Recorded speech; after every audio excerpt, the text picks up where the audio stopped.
ہر محدث نے جب باب باندھا ہے تو اس نے نماز جنازہ میں فاتحہ پڑھنے کا باب باندھا ہے، اور صحیح بخاری میں امام المحدثین امام بخاری رحمۃ اللہ علیہ نے بھی اس پہ نماز جنازہ میں فاتحہ پڑھنے کا باب قائم کیا ہے۔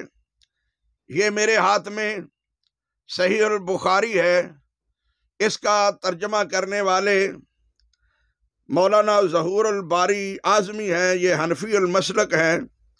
اس کی پہلی جلد ہے، مکتبہ مدنیہ لاہور سے یہ شائع ہوئی ہے، اور لطف یہ ہے کہ اس کا حاشیہ لکھنے والے احناف کے بہت بڑے ترجمان اور متعصب حنفی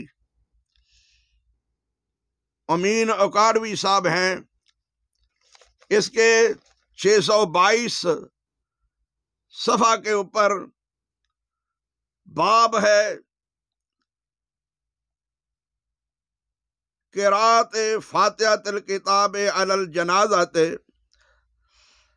کہ یہ باب ہے فاتحۃ الکتاب پڑھنے کا جنازے کے اوپر، اور اسی میں وہ یہ روایت لائے ہیں حضرت ابن عباس رضی اللہ تعالی عنہ کی، ان طلحہ، حضرت طلحہ بن عبداللہ ابن عوف قال صلیت خلف ابن عباس،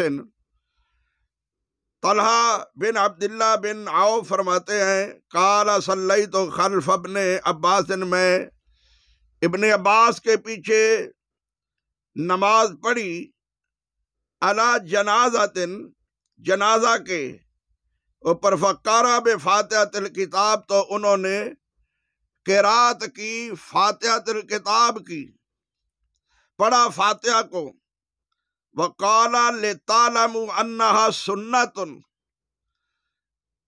کہا کہ میں نے اس لیے فاتحہ کو جنازے میں پڑھا ہے تم جان لو کہ یہ سنت ہے۔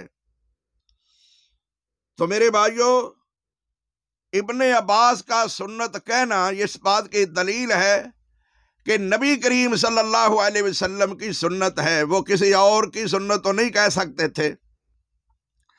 بعض لوگ یہ مغالطہ دیتے ہیں کہ جب کوئی لفظ سنت بولے تو اس کو اس کے ساتھ وہ لفظ بولنا چاہیے کہ یہ فلاں کی سنت ہے۔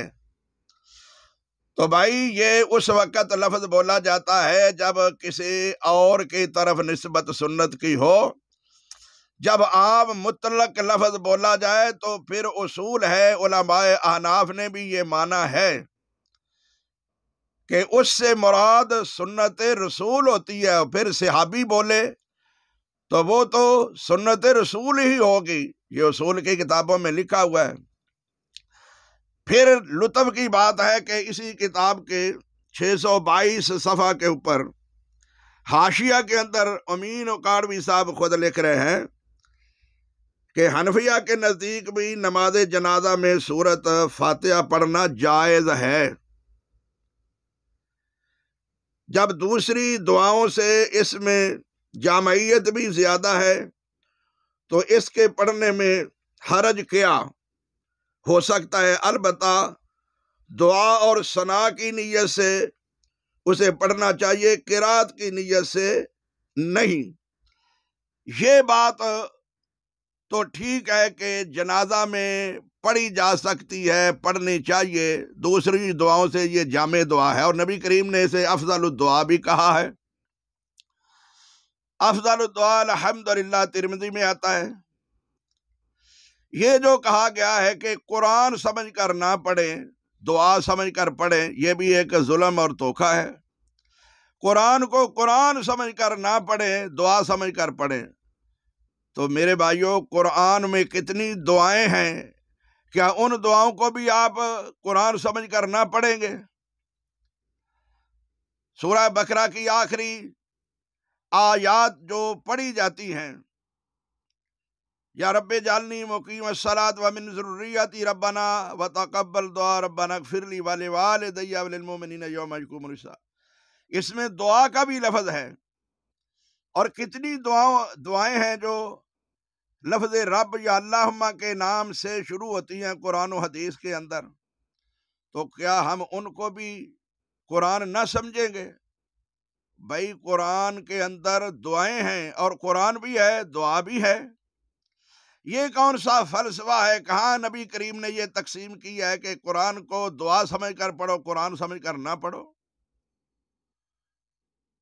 اور یہ جو حدیث پڑھی گئی ہے کہ لا صلاۃ لمن لم یقرأ بفاتحۃ الکتاب، اس میں یقرأ یہ بھی تو قرات ہے، اور فقرأوا ما تیسر من القرآن، فقرأوا یہ بھی قرات ہے۔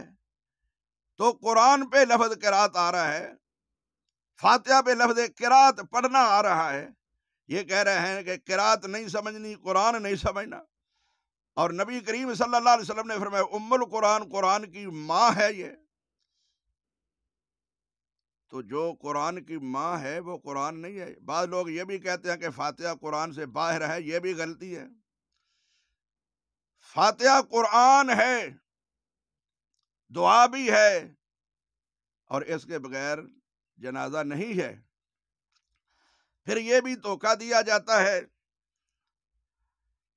کہ بہت سارے لوگ اس کے قائل نہیں ہیں، چونکہ یہ احناف کا متفقہ علیہ قانون نہیں ہے، اس لیے حنفی نہیں مانتے۔ بھئی حنفی تو قرآن کریم کے بہت سارے مسائل سے اصولی اختلاف کرتے ہیں اپنے طور پہ، اصول پہ انہوں نے کتابیں لکھی ہیں، اصول کا نام دے کر کہتے ہیں یہ اصولی اختلاف، حالانکہ قطعی طور پہ وہ اصولی نہیں ہے۔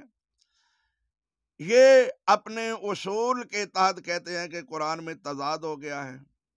ایک طرف اللہ کہتا ہے فقرأوا ما تیسر من القرآن، دوسری طرف کہتا ہے اذا قرئ القرآن فاستمعوا له وانصتوا لعلکم ترحمون۔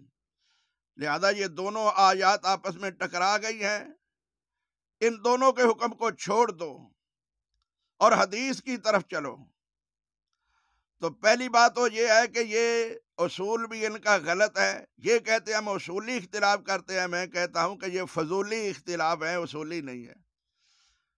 قرآن کے تضاد پہ کوئی اصول نہیں ہو سکتا، وہ فضول بات بکواس ہو سکتی ہے۔ قرآن میں اللہ فرماتے ہیں لو کان من عند غیر اللہ لوجدوا فیہ اختلافا کثیرا۔ اگر یہ قرآن کسی اور کا کلام ہوتا تو اس میں بہت سارا اختلاف ہوتا ہے۔ اس قرآن میں اختلاف نہ ہونے کی یہ دلیل ہے کہ یہ اللہ کا کلام ہے، اور ان لوگوں نے اس میں بھی یہ اختلاف مان لیا، تضاد مان لیا کہ ایک آیت کہتی ہے پڑھو، دوسری کہتی ہے نہ پڑھو، حالانکہ اس کا یہ معنی ہے ہی نہیں ہے۔ ان لوگوں نے اپنی کم فہمی اور لا علمی کی بنا پر یہ تضاد بنا لیا ہے نہیں ہے۔